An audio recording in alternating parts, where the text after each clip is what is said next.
Today's guest on Upstate Impact is Scott Herron, Executive Director of National Alliance on Mental Illness. We talk about how Scott got involved with the organization, the impact NAMI Syracuse is making throughout the community, and why the work has become so rewarding to him. We also discuss the importance of mental health awareness and the resources available for individuals and families affected by mental illness in any way. Hope you enjoy the conversation. So what I brought today is just really basically what NAMI Syracuse is. We use that tagline, find help, find hope, a lot. And we also use the tagline of you are not alone. What this does is it provides support for those that need it, that have some mental illness problems. And the stats right now are 1 in 5 people in the US are directly affected by a mental illness, but 5 out of 5 people are impacted by it. So it's like, even though if you're not directly affected with a mental illness, you probably know somebody. Yeah, so like if you personally aren't going through something, you know someone. You know somebody. Everyone knows, Yeah. and that seems it seems probably, true, pretty right? true. And it's even getting to a point now where I'm seeing stats that are like, it's 1 in 4 that are directly affected or have an affliction with mental illness. And it's coming down to anything too. It's like depression, anxiety, which are more of like the more common mental illness that people are experiencing. But then there's even greater recognition for things like, the PTSD and bipolar and schizophrenia. Yeah. So even those are becoming more and more widespread recognized, which is great because for the longest time, it was completely stigmatized. You couldn't talk about it, you couldn't mention it without getting some strange looks. Why do you think that was? Like, that's so interesting. Well, it still is that way somewhat because, when I tell people, well, what are you doing now, Scott? And I'm like, oh, I'm the executive director at NAMI Syracuse. What's NAMI? It's the National Alliance on Mental Illness. Oh, and you get a little bit of that kind of recoiling. A little bit. So when you say mental illness, it doesn't necessarily paint a pretty picture. And part of it too is, I blame media for it. You hear a lot of stories about someone that's affected with a mental illness that, did some pretty awful things. The sensationalizing these stories to keep people like, whoa, he did what? Right. That's crazy. Yeah, bad news sells. Exactly. You take a look at Rob Reiner's son, who's in the news. And I just heard something about Martin Short's daughter, who died by suicide not too long ago. So, there's always the bad stories. There's never anything that's like, well, so-and-so got help. You do hear about a lot of athletes. You're starting to hear about athletes now that are like recognizing it and, that are coming out and being advocates of mental illness, which is great because then it like puts you a little bit more in their company. Oh, Michael Phelps, he's recognized mental illness. He's bringing it out to the forefront.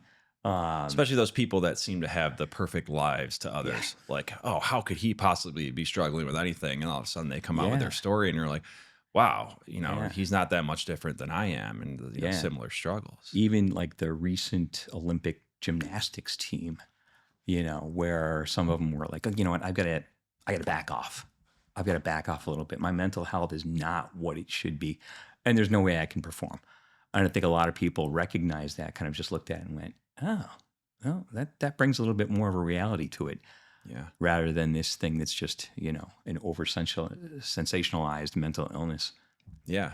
Yeah. But when you hear mental illness too, it's such like a broad spectrum of nuance. We talked about all the different things from, depression to anxiety, all the way to schizophrenia to bipolar. Like they're all different. They're all different. And there's things like eating disorders. Yeah, exactly. That was part of it too. That are part of it as well too. How does NAMI like tackle all of that? Like, how do you put that under one umbrella? It just seems so vast. And I think what a lot of people ask me is like, what? Even since this organization has been around since like the mid 80s, right? And I've only been the executive director for about a year right now. And when I joined, they said, well, we're probably the best kept secret in town. And I said, well, do you want to be the best kept secret in town? And they're like, We're no, purposely being a secret. no. We want to let people know who we are and what we do. So honestly, I mean, I really had to dig in a little bit. I did a little bit with NAMI before I became the executive director. But Yeah, talk about getting involved with NAMI. So initially, and then now you're full time there. Yeah. So really, I mean, my whole life has been advertising, marketing, design, right? So I've always been in that field, and I kind of fell into this through circumstances. I was going through some mental illness issues, diagnosed with some moderate depression. I was just having these breakdowns from time to time, and it was kind of unexplainable. And it just happened that, one of these breakdowns happened to be at a time where I was scheduled to go see my physician, just a general checkup. Mm-hmm.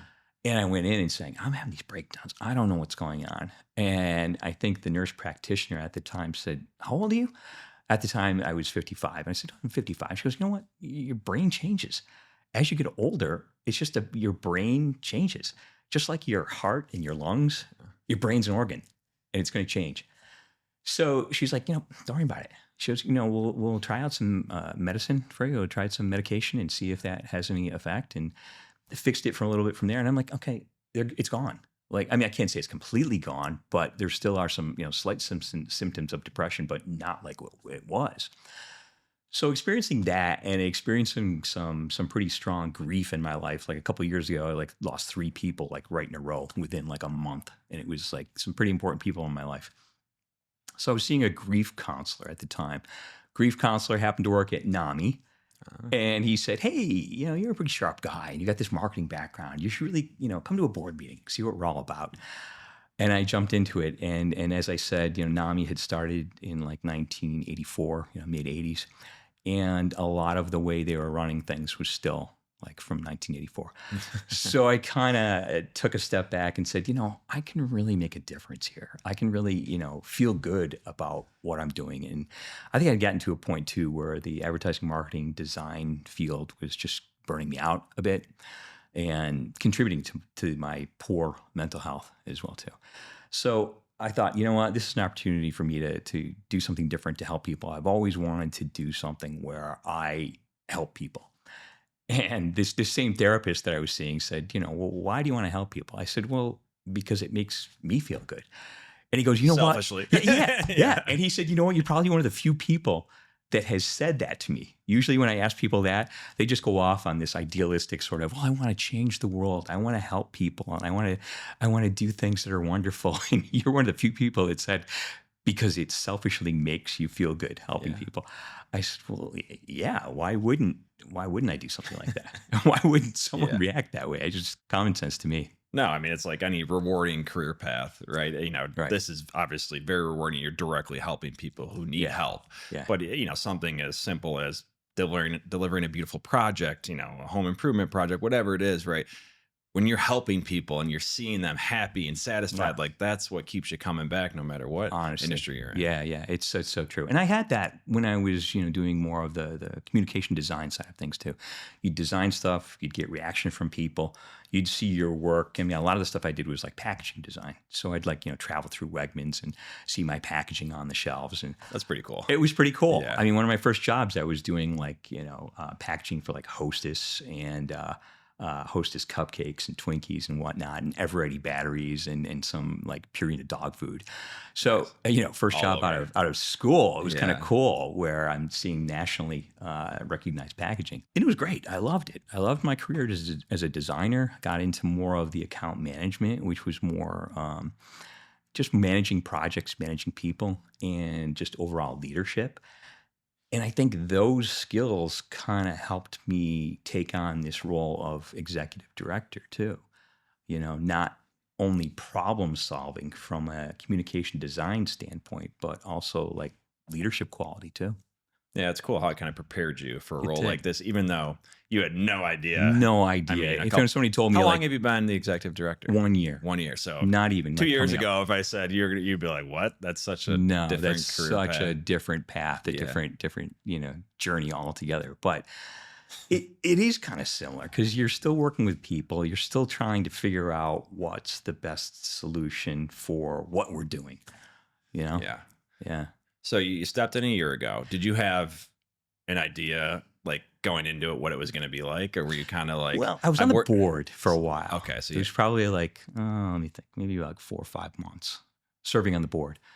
So, I had some time and I really stepped up a lot of their marketing and brand and brought them into more of the 20th century, not the 21st century, just the 20th century. So one step at a time. One step at a time.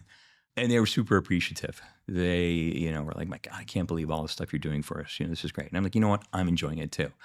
So they're like, we need you to step into this position of executive director. Did they create the role for you? Or No, was it already okay? There's already a role. Most nonprofits have the role of executive director. But they have never had a full-time paid executive director in the, 40 plus years of NAMI Syracuse. It's always been either a part-time or a volunteer situation. So, they said, you know what? Yeah, we got to do this. We absolutely have to do this. Part of it too is because NAMI National is coming out with more guidelines that are maintaining that you have to have like a full-time executive director, be it paid or a volunteer. But NAMI Syracuse chose the paid path. Yeah. Well, it's probably. I mean, it seems like it's big enough at this point. Yeah.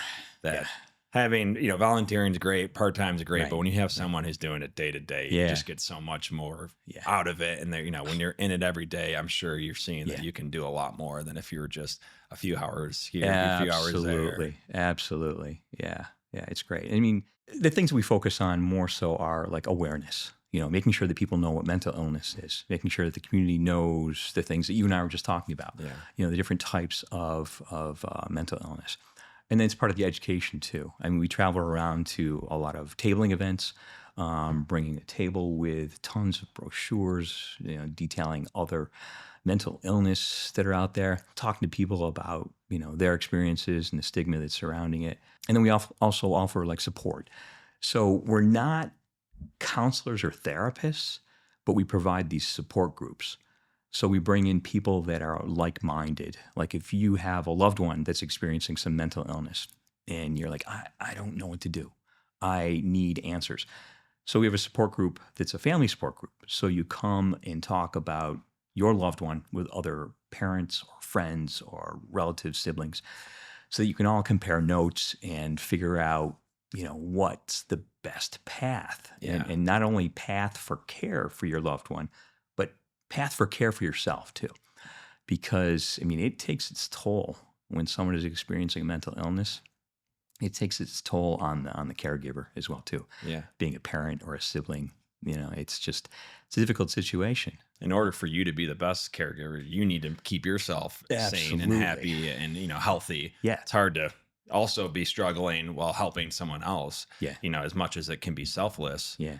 You really need to be your best self to be the best helper as well. So you're, it's selfish and helping, kind of like what we said before. Yeah. But that's, And I'm sure it's huge having those groups, because talking to just a friend who's, not going through it or doesn't have a family, as much as it's nice to, just vent and talk, it's like, it's really talking to people who are also going through it, who have been through it. Yeah. And it can really, understand what you're talking about. That's got to be huge. Absolutely. It really is. Yeah. And our support groups range from, like I said, the family support group. If you've got a loved one that's experiencing mental illness, you can come and talk to other people that are in the same boat as you.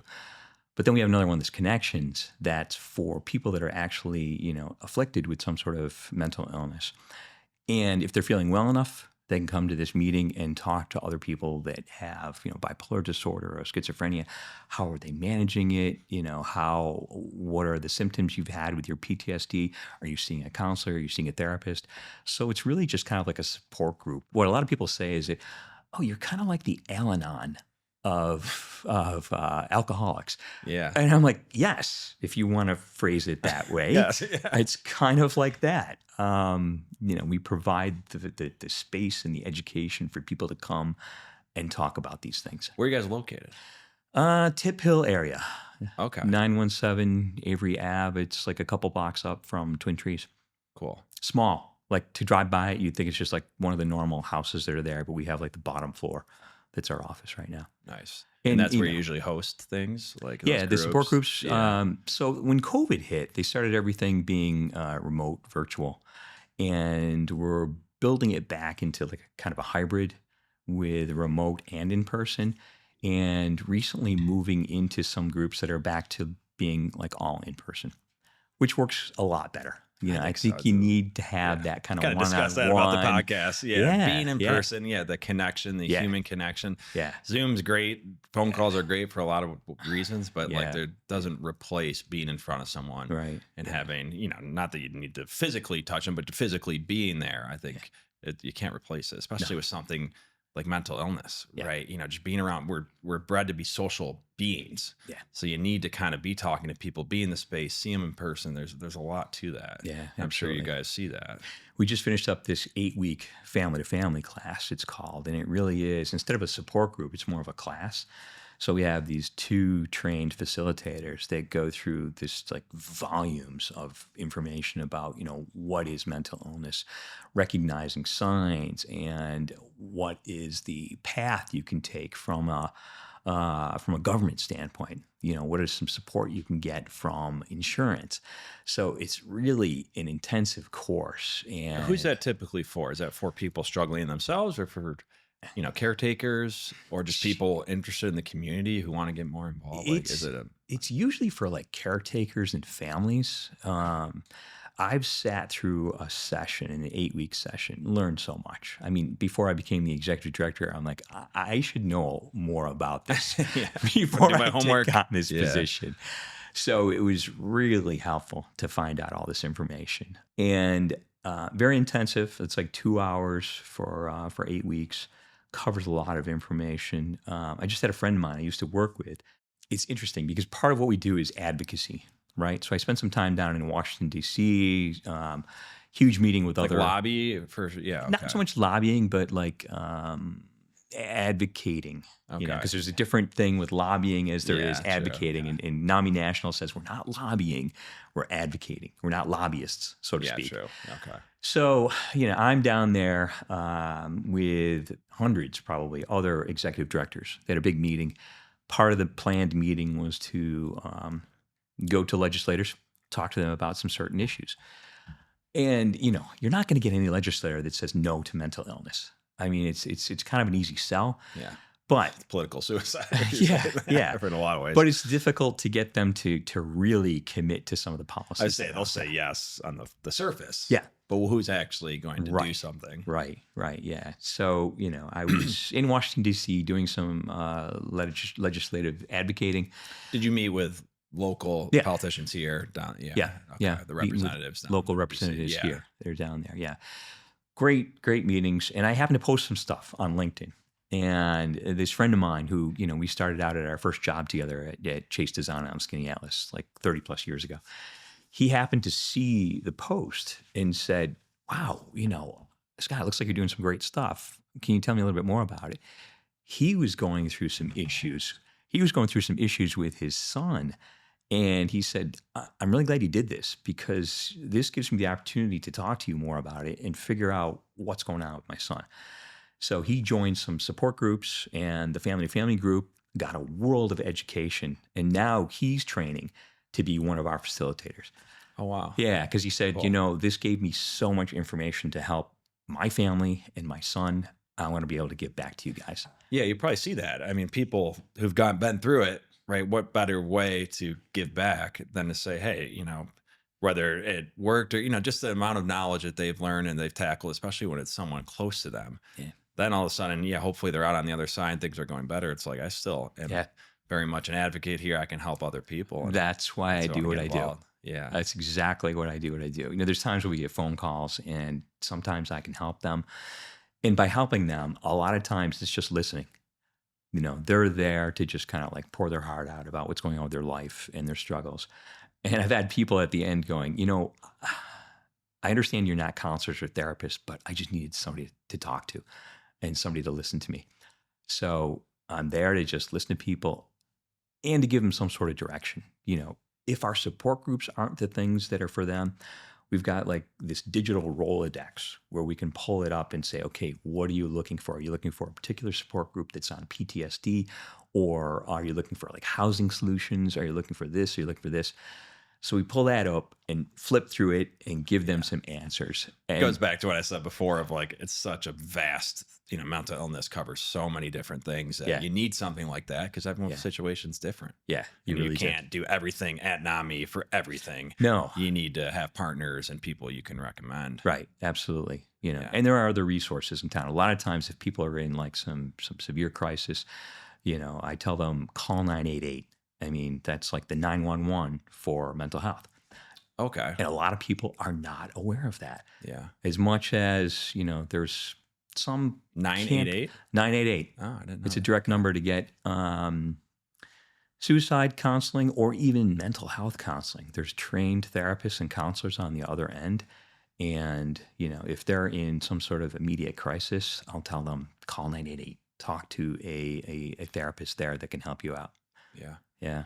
There's actually the new police chief, Mark Russin, sat in on a meeting that we had with a lot of other behavioral health people in town. And he said, you know what, we're getting so many 911 calls and I need your help. How do we change this? And I think everybody in the room is like, well, we've got to do something with 988. You've got to maybe even put some like advertising or marketing dollars behind. I would say I never heard of it. Yeah. Promoting 988 because it took a while for 911 to catch on, and 988 is struggling behind that. So it's hopefully something that catches on that can give some relief to our local Syracuse law enforcement. Yeah. Well, just hearing you say that in particular, but kind of the overall theme, it seems like with NAMI is really education. Mostly. The more a lot of it is education. The more you can attack it, how to go about it, who to contact. It's like no one's going to know everything. Yeah. But at least the more with the government, what resources are there and who's out there, what groups are there. That's just knowing it is half the battle, I imagine. It really is. Yeah, it really is. One of the things that we do recently is this program called Overwatch. That's a program that's peer support for first responders. I was just talking about like Mark Russin, the police chief, and peer support for first responders is absolutely needed in this town and across the nation. I mean, first responders have such a high mental illness rate and suicide rate because of the things they experience. Just carry such a heavy burden on a daily basis. Yeah. So it's such an incredible program. It's not locked into any one department. It's really just kind of like separated so that like firemen can talk to another fireman about issues they've had, police to police, dispatcher to dispatcher. It's such an incredible program, and we just brought it here. We're only the third only NAMI affiliate across the country. So you guys run it? To have this program. Okay. It started in North Texas, went to NAMI Finger Lakes, and now it's kind of morphed into NAMI Syracuse. We just last month trained about 30 people among so many different backgrounds, from nurses to firemen to police to dispatch. Just train them in this program to offer like their experiences to talk to another first responder and just offer some compassion and just a way to kind of compare notes back and forth. And if it leads to something that's a little bit more than they can tackle, then they refer them up to NAMI, and we'll try and help them from a counseling therapy standpoint and find some resources for them. So you just kind of connect the dots there when people come in. Yeah. Okay. So that's kind of your role. My role overall, I think, is kind of connecting the dots. Yeah. With everything. I mean, that's executive director, right? Yeah. Stepping into this role, I kind of knew what I was getting into, but considering, we have me as a full-time employee and an office manager, Jeremy, who's absolutely amazing at 30 hours a week. And those are our only 2 employees. Everything else is volunteer based. Yeah. So, they're relying on you. Hey, tell us what to do. You're in it. Yeah. Yeah. And I'm coming at it with, at least some leadership qualities to be able to say, okay, here's what we need to do from an awareness standpoint. Here's what we need to do from our program standpoint. Here's what we can do for fundraising standpoint. And the fundraising is huge just because we only run on donations and grants and events. I mean, we have an event coming up that's this NAMI Walks happening June 28th at Burnett Park. And it's it's one of our biggest fundraisers out of the year, and we're only raising like, $30,000-$40,000 out of that fundraiser. And, I say only, but I mean, we have a small budget, Yeah. So, small staff, yeah. and we're You doing have as a much as full-time we can. employee. Exactly. Yeah, yeah. Do you rely on national NAMI for help with fundraising efforts, or Not really. or grant No, efforts? no, no. It's kind of on you guys locally. They give us a lot of resources as far as like, here's how you can find grants. Here's how you can fundraise. Here's the NAMI walks that we're doing nationally. Here's the program. Yeah. But you basically have to kind of run it yourself. So it really is, here's the tools, go. Yeah. Yeah. But I just think of like, I mean, grants, especially with like real estate grant, like that requires a lot of time and effort. And there's no guarantees. Yeah. No, it's not like, all right, you fill this out, you're definitely getting, money. Isn't. It's not. Yeah. I mean, we just answered a grant where basically we're using the grant to hire a grant writer so that we can, go for another grant. Go for another grant. Yeah. I mean, it's difficult because, really it is myself and Jeremy who are answering all these grants. Our president, Lisa, has a lot of experience with grants too. But she basically has, a full-time job and a part-time job. And then being president of NAMI is one more thing that's on her plate. So, I mean, hopefully with this summer and, her teaching job gives her a little bit of break, she'll be able to jump back in and go, okay, I can help you guys with some grants. Yeah. Yeah. Yeah. So that itself is a full-time job. It really is. Yeah. Yeah. Spring is here, and there's no better time to upgrade your home with new windows and doors from Renewal by Andersen of Central New York. Right now, the more you buy, the more you save. Starting with just one window, you can save 20% or more. Let the fresh air in and keep your energy bills down with high-quality, professionally installed windows built to last. Visit rbaofcny.com or call 315-422-3500 to get started today. Does NAMI get into any preventative measures?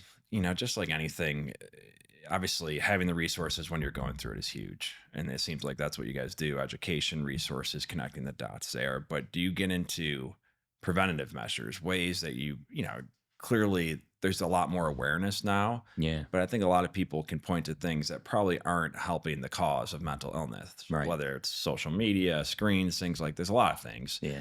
Yeah. Do you guys get into that at all? Is that something you try to tackle?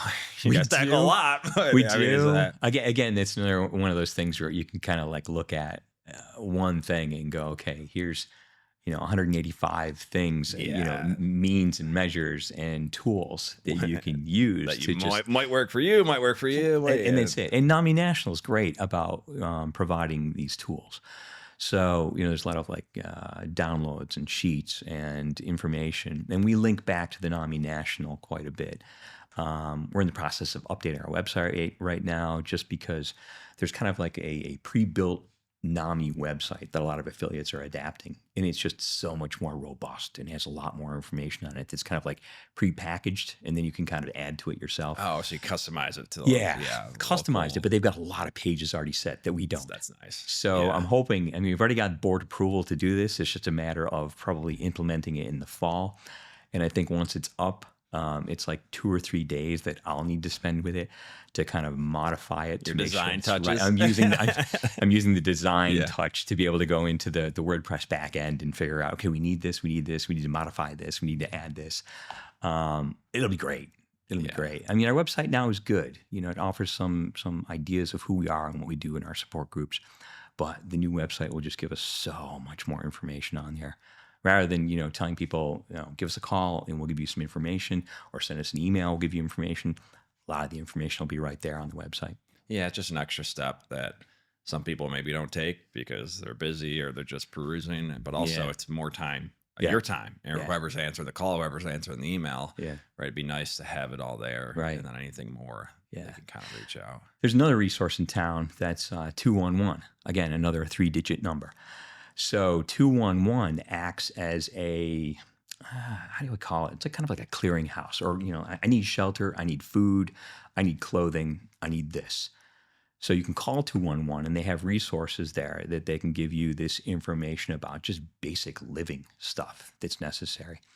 So like, I need shelter, where do I go? And they can point you in the right direction. Yeah, Yeah, absolutely. I need housing. I've just been evicted and I need housing. I'm on limited income. What can I do?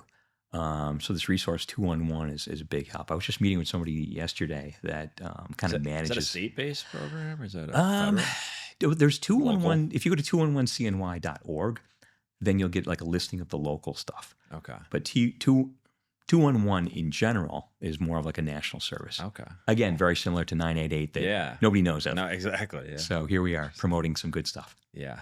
Yeah. Where do you see NAMI going, right? Now that you've taken over as a full-time executive director, obviously the plan is to get more awareness, let people know what's going on and try to help more people. And, as it grows, like, where do you think NAMI can continue to maybe make a difference or really lean into to help people in the area? Yeah, good question. So, I mean, when I came on board, it was more of a reactive organization. And it probably was because they just didn't have like a full-time executive director in place. So one of the goals I set up was we really have to spread awareness. We have to let people know that we're not the best kept secret in town. So a lot of our tabling efforts were just waiting for somebody to come in and say, hey, NAMI, can you bring your information, set up a table and display at this event? Maybe one a month at that point. We're at a point right now where we're probably 4 a week. So we've kind of increased our awareness. No more secret. Just from that. No more secret. And it's being noticed by a lot of other behavioral health teams in town, by some Onondaga County teams in town, and even by the general public. I think I'm hearing some things of like NAMI. I've heard of them. I'm hearing more about them. I'm seeing more about them. I'm trying to get out and do more speaking engagements like this. I have one tomorrow that's set up at St. Joseph Hospital where they're doing like a whole behavioral health fair. So I'm talking a little bit about our services as well as the Overwatch program, which is going to benefit this community greatly. Yeah.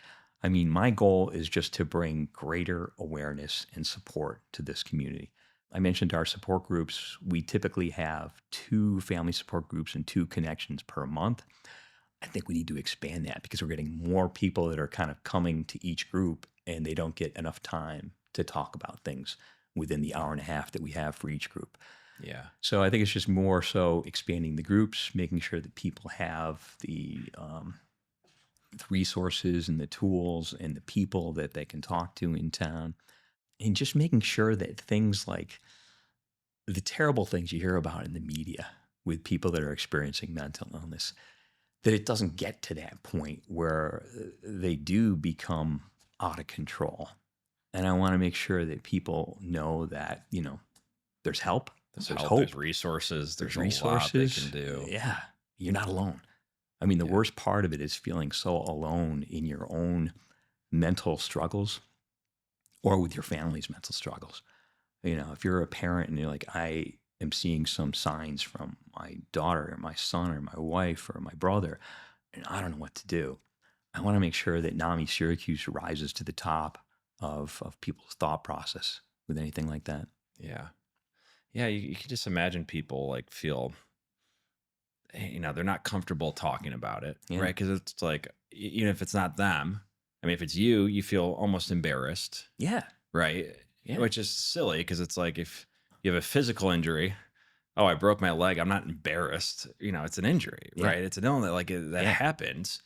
Or if it's a family member, I can still imagine people are like, oh, we're trying to, I don't know, live this perfect life. Like, I don't want to admit, or even just take the steps. Maybe if I ignore it, it'll go away. Yeah. And that's clearly not the path. No. And I don't think anyone would agree that's the path. It's just, I can imagine it's hard. And I think when you talk like this about, when you realize how many people are going through it, when you're talking about the pro athletes, people who everyone thinks their life is perfect, and then you hear they're struggling, it's like, oh, this is pretty normal. Yeah. And if I address it, it won't maybe be as big of a deal than if I just let this, simmer for a while, or if we don't address it and let it get to the point, like you're saying on the news. And I mean, that's the biggest thing it sounds like you guys can really do is let people know, destigmatize the whole thing. And normalize things. Like I said earlier, your brain is an organ just like your heart and your lungs. If I'm having shortness of breath or heart palpitations, then don't ignore it. Okay, there's something. Okay, I know there's something wrong with me. Yeah. Your brain, sure, there's the physical aspect of your brain where you have like headaches and trauma and that sort of thing. But the brain is such a complex organ where the thought process is part of your brain too. So the thought process could be something that's the thing that's wrong with your brain. So you need to figure out how to get help with it. And, we've got to normalize that. Yeah. Yeah. How do businesses get involved? You're talking about expansion, things that you can do to help the community, but that's can't just happen, right? You need involvement. I'm sure you need funding. Yeah. What are some things businesses can do, individuals can do, organizations can do to help NAMI, really be more of a resource for the community? Yeah, that's a great question too, because we offer this workplace mental health program. Um, and it's a 1 hour program that we can come in and talk to any workplace just about the general mental illness and more specific topics on mental health in the workplace. Stress, how stress can lead to burnout, and how burnout can lead to depression or other types of mental illness.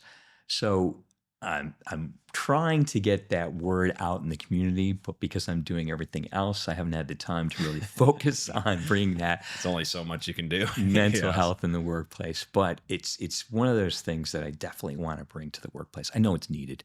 Yeah. So what is that? Would you just an HR department maybe Yeah. reach out to bring in? Yep. Talk to some HR departments and say, Okay. look, we've got this program. I'd love to be able to come in and talk to you guys. All of our services are free. Yeah. All of our services are free, but we do ask, hey, if we're doing this as a free presentation, can you help us out with any sort of honorarium or sponsorship of an event that's coming up, like our walk or a conference that we're going to have in September, or even just like a simple donation Yeah. made to our organization. Anything like that helps us keep going. Well, that's a great way to do it. You're offering services and the Yeah. reciprocity of not that you're I'm doing this, hopefully, it's Yeah. not why you do it. You do it to help people in the community, but Right. hey, they're going to be more willing to work with you guys. If, hey, they're willing to come talk to our people and help our company, Yeah. we'll help them out. Absolutely. great way to Like do when I it. worked in some advertising agencies, they started to have like mental health week where they'd bring in speakers from outside and, pay the speakers for their time to give valuable information to their employees in the HR department that's there too. Even from a management standpoint too. I mean, a lot of these presentations and tools and tips are geared towards management so that they can recognize the signs of potential burnout in their employees so that it can kind of like ward that off before it gets any stronger. I mean, the latest stats I saw were globally, it's like over $1 trillion are lost because of mental health days. People just feeling like they just can't do it. And they didn't get the help they needed beforehand. And it got to a point where they just needed to take time off for this. I think the US is more like, 300 billion. So it's like a third of that $1 trillion in lost time just due to mental illness getting to a point where it could have been helped beforehand. Mm-hmm. And, somebody could have been, okay, I recognize this in myself. I'm stressed. I'm getting burned out. What does management do to help me?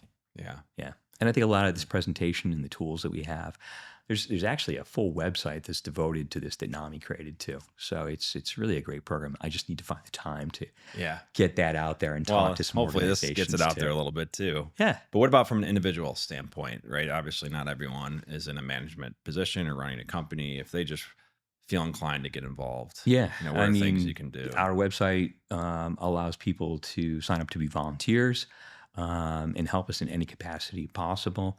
What does that usually look like a volunteer for? So, volunteers, right now we have this tabling committee, right? So our past president is in charge of the tabling committee. We'll get requests or we'll find some things.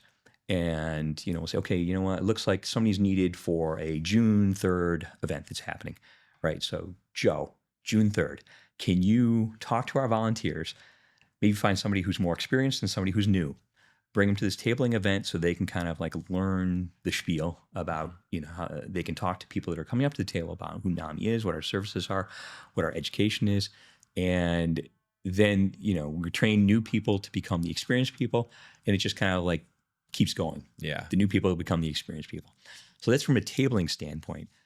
I've been trying to build more of like a marketing volunteer group so that, I'm not the one doing all the marketing stuff. And it's difficult with volunteers because, we had somebody that was involved that was really helping us out. And she said, you know what, I've got some family problems. I have some personal problems. I've got to step down. And she was the one that was really kind of taking hold of this and making it work. So, losing her, I'm like, okay, all right, I think I got to find somebody else now. And it takes time. Well, all the time it took to get her brought up to speed, to get her started, and then it's like you got to restart. Well, that's why it's so important to have at least someone like you as a full-time executive director. Yeah. Where that's not just happening left and right, and there's some sort of foundation there. That, Exactly. You're there consistently. Exactly. And you can see that growth. Yeah. Yeah. And hopefully some grants come through. We can hire a third person so we can kind of use them to do a little bit more on that fundraising program development side and lead me to do some more things like this and to get the mental health workplace program going and talk to more individuals. I mean, there's people that volunteer with us and I'm like, I should talk to them, find out what their strengths are and figure out how to utilize them. Yeah. But there's only so much you can do. Yeah. And people are usually very, they want to do what they're good at. Yeah. Right. So if you can find the right people that, hey, it's not going to take you very long. It'd take me all day, but it's not going to take you very long to help us here because this is what you do. This is what you're good at. Yeah. Yeah. Right. And I guess that's part of your role as executive director. Exactly. Yeah. I mean, the opportunities are coming to us too. It's great. There's a guy that came to us and said, look, I've lost my son to suicide and I lost my father to suicide. And I need to do something so that this doesn't happen again. And he was a pretty gruff, guy.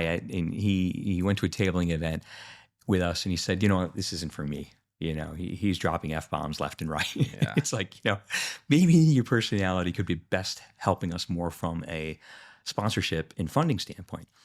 So he was good friends with Henry Wilson Jewelers.